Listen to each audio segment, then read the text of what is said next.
অর্ণব মুখোপাধ্যায় আমাদের প্রতিনিধি সরাসরি রয়েছেন আমাদের সঙ্গে। অর্ণব, ইতিমধ্যেই কিন্তু এই মৃত ব্যক্তির রাজনৈতিক পরিচয় নিয়ে একটা ধোঁয়াশা তৈরি হয়েছে।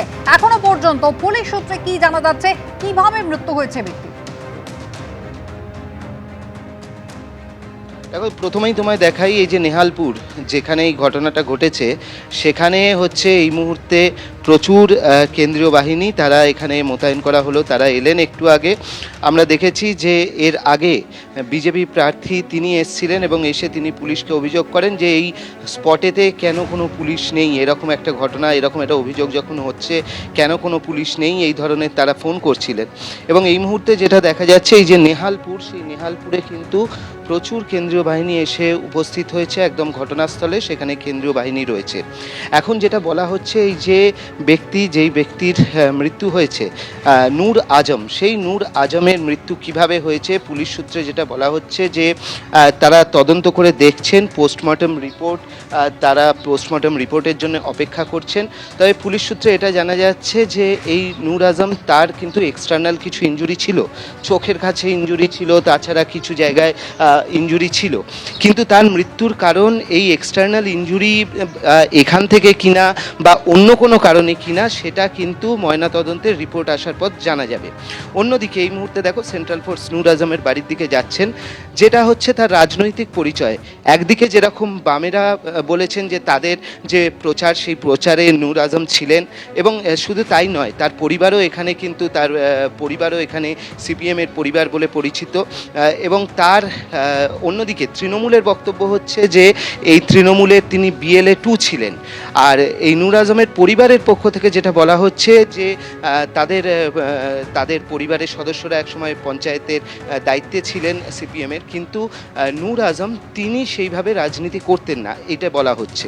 কিন্তু কিভাবে তার মৃত্যু হয়েছে সেটা নিয়ে একটা তদন্ত চলছে। তার কারণ হচ্ছে যে তিনি কালকে দুপুর থেকে নিখোঁজ ছিলেন। তারপরে তিনি ফিরেছিলেন বিকেলবেলা, এবং যখন বিকেলবেলা ফেরেন তখন কিন্তু তার গায়ে বেশ কিছু এক্সটার্নাল ইনজুরি ছিল, এবং তার পাশাপাশি তিনি বীভৎস সেখানে চিৎকার করছিলেন, এবং তাকে একটু অন্য ধরনের আচরণ তিনি করছিলেন। এই আচরণের কারণ কি, সেই বিষয়গুলো পুলিশ এখন তদন্ত করে দেখবে। তবে পুলিশের সূত্রে যেটা বক্তব্য, যে তার পরিবারের লোকজন যে অভিযোগ করেছেন তাতে কিন্তু কারোর নাম দেননি, এবং পরিবারের লোকজনেরও বক্তব্য হচ্ছে কোনো রাজনৈতিক বিষয় নয়, তারা এখানে কেউ তাকে তুলে নিয়ে গিয়েছিল, অজ্ঞাত পরিচয় ব্যক্তি, সেই কারণেই তাদের বিরুদ্ধে অভিযোগ দায়ের করা হয়েছে। এখন পুরো বিষয়টি নিয়ে পুলিশ তদন্ত করছে। ইতিমধ্যেই নির্বাচন কমিশনের কাছেও পুরো ঘটনাটা কি, সেই সমস্ত তথ্য কিন্তু পাঠানো হয়েছে। ধন্যবাদ। ইতিমধ্যেই কেন্দ্রীয় বাহিনী এসে পৌঁছেছে এলাকায়, আপনারা দেখতে পাচ্ছেন। পরিবারের মধ্যেও কিন্তু দু রকমের বক্তব্য। মৃতের মা তিনি দাবি করছেন সিপিএম করতেন তার ছেলে, যদিও তার বোনের দাবি কোনো রাজনীতির সঙ্গে তার ভাই জড়িত ছিলেন না।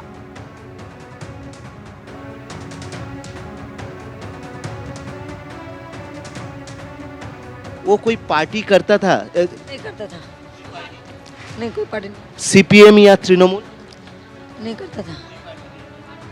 और कल का जो हादसा हुआ, इसके वजह कोई पॉलिटिकल कुछ कल जो हादसा हुआ, कुछ राजनीतिक वजह था इसके? नहीं नहीं, राजनीतिक नहीं था।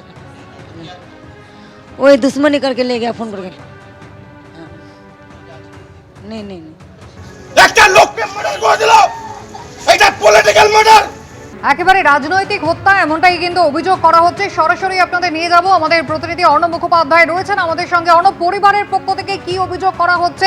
যেমনটা আমরা দেখলাম, আগে থেকেই হুমকি দেওয়া হচ্ছিল এই সিপিএম কর্মীকে, তার দলীয় কর্মী সমর্থকরা এমনটাই দাবি করছে। দেখো, আমরা রয়েছি নেহালপুরের নূর আজমের বাড়িতে। এখানে যে বাম যিনি প্রার্থী হয়েছেন, তার যেটা অভিযোগ, তিনি কয়েকটি ছবিও দিয়েছেন যে তার যেদিনকে নমিনেশন জমা ছিল সেদিনকেই নূর আজম গিয়েছিলেন, এবং তারপর থেকেই চাপ দেওয়া হচ্ছিল, এবং গতকাল থেকে তাকে খোঁজ পাওয়া যাচ্ছিল না। এবং যখন সন্ধেবেলা তাকে পাওয়া যায়, তাকে আহত অবস্থায় পাওয়া যায়, এবং হাসপাতালে নিয়ে গেলে সেখানেই তার মৃত্যু হয়। এখানে বামেদের পক্ষ থেকে অভিযোগ হচ্ছে যে তৃণমূল এই ঘটনা ঘটিয়েছে। কিন্তু তোমাকে বলে রাখি, একটু আগে তৃণমূল প্রার্থী যিনি রয়েছেন তিনি এখানে এসেছিলেন, তার বাড়িতে এসেছিলেন, এবং তার বক্তব্য হচ্ছে এই নূর তিনি হচ্ছেন তৃণমূলের BLA 2 ছিলেন, এবং এই ঘটনাটা কোনো রাজনৈতিক ঘটনা নয়। এটা ঠিক যে তাকে যখন উদ্ধার হয়েছিল তার গায়ে কিছু ক্ষতচিহ্ন ছিল, কিন্তু সেই ক্ষতচিহ্ন কিভাবে হয়েছে সেটা তদন্ত করে দেখা উচিত পুলিশের, এমনটা হচ্ছে তৃণমূল প্রার্থীর দাবি। তো স্বাভাবিকভাবে দুজনের দুটো বক্তব্য রয়েছে। আমরা তো এই বাড়িতে দেখতে পাচ্ছি যে এটা হচ্ছে এই নূরের বাড়ি, যিনি মারা গিয়েছেন তার বাড়ি হচ্ছে এটা, এবং স্বাভাবিকভাবে এখানে শোকের আবহাওয়া। নূর আজমের বাড়িতে আমরা এই মুহূর্তে রয়েছি, এবং এই নূর আজমের বাড়িতে তার স্ত্রী, তার মা, তার পরিবারের লোকজন সবাই যারা রয়েছেন তার সবাই কিন্তু কান্নায় ভেঙে পড়েছেন এই মুহূর্তে তার মা, স্ত্রী এখানে দেখতে পাচ্ছি যে তারা রয়েছেন। খুবই খারাপ অবস্থা। কিন্তু যেটা বারবারই বলা হচ্ছে যে বামেদের পক্ষ থেকে একটা অভিযোগ করা হচ্ছে, তার পাল্টা তৃণমূল বলছে। এবং এখানে যারা রয়েছেন পরিবারের, তার বোনও রয়েছেন, আমরা দেখতে পাচ্ছি। বোনের সঙ্গেও আমরা একটু কথা বলার চেষ্টা করব। এখানে রয়েছেন তার বোন। दीदी একটা জিনিস आप बोल सकते हैं कि वो कोई पार्टी करता था, नहीं करता था, नहीं कोई पार्टी सीपीएम या तृणमूल? नहीं करता था। और कल का जो हादसा हुआ, इसका वजह कोई पॉलिटिकल कुछ कल जो हादसा हुआ कुछ राजनीतिक वजह था इसके? नहीं नहीं राजनीतिक नहीं था नहीं। वही दुश्मनी करके ले गया फोन करके। हाँ। नहीं नहीं नहीं। जेरकम तार बोन, आपका नाम क्या है? पूनम आरा। हाँ बड़ा बहन है उसका। বড়া বেহেন পুনম আরা, তার বক্তব্য হচ্ছে যে এটা হচ্ছে একদমই কোনো রাজনৈতিক কিছু বিষয় নয়, এবং তিনি হচ্ছেন কোনো রাজনীতির সঙ্গে যুক্ত ছিলেন না, এমনটা বক্তব্য। যদিও আমরা যেটা দেখেছি যে বাম প্রার্থী তিনি একটা অভিযোগ করছেন, তৃণমূল প্রার্থী তিনি একটা অভিযোগ করছেন, কিন্তু এই যে মৃত্যু, সেই মৃত্যুকে ঘিরে কিন্তু একটা উত্তেজনা তৈরি হয়েছে। এবং বলে রাখা ভালো, তাকে যখন এখানে নিয়ে আসা হয়েছিল, তিনি যখন বিকালে ফিরে আসেন, তখন তার গায়েতে কিছু ইনজুরি মার্ক ছিল। যে ইনজুরি মার্কগুলো কিভাবে হলো না হলো সেগুলো সঠিক তদন্ত হলেই তবেই এটা জানা যাবে। এবং এইখানে স্বাভাবিকভাবে এই ঘটনাতে একটা কিন্তু শোকের পরিবেশ তৈরি হয়েছে। এবং আমরা দেখতে পাচ্ছি, আমাদের চিত্রগ্রাহক প্রতিনিধি প্রবীর সামন্তকে দেখাতে বলবো যে এই যে জায়গাটা রয়েছে, এখানে প্রচুর পাড়ার প্রচুর মানুষ এসে ভিড় করেছেন এই অঞ্চলে, এবং এই মৃত্যুকে কেন্দ্র করে কিন্তু একটা রাজনৈতিক চাপানুতর, সেই রাজনৈতিক চাপানুতর কিন্তু শুরু হয়েছে।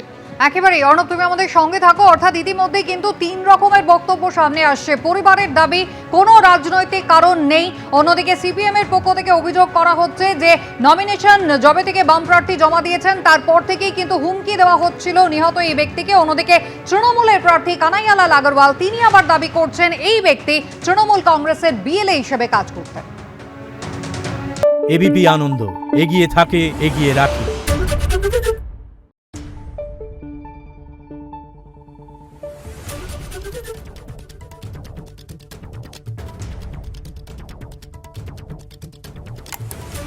Thank you.